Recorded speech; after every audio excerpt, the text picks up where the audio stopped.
আসসালামু আলাইকুম। BD kitchen হোমে সবাইকে স্বাগতম জানাচ্ছি। আজকে চিংড়ি মাছ দিয়ে মিষ্টি কুমড়া ভাজির রেসিপি তৈরি করব।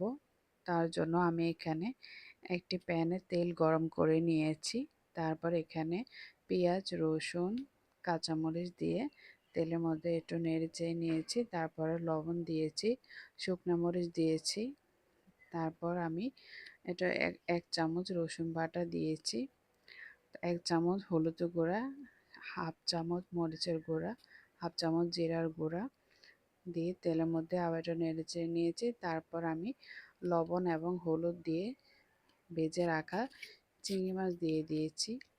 তারপর মশলাগুলোর মধ্যে চিংড়ি মাছগুলোকে একটু ভেজে আবার কষিয়ে নিয়েছি। তারপর যেহেতু আমাদের চিংড়ি মাছগুলো বড়, তাই আবার পানি দিয়ে একটু সিদ্ধ করে নিয়েছি।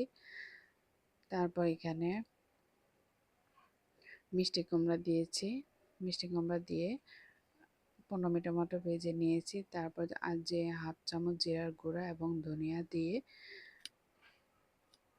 দিয়েছি। এখন আমরা পরিবেশন করে নিয়েছি। দেখতে পাচ্ছেন কতটা লোভনীয় হয়েছে ভাজিটা। অবশ্যই বাসায় ট্রাই করবেন। আল্লাহ হাফেজ।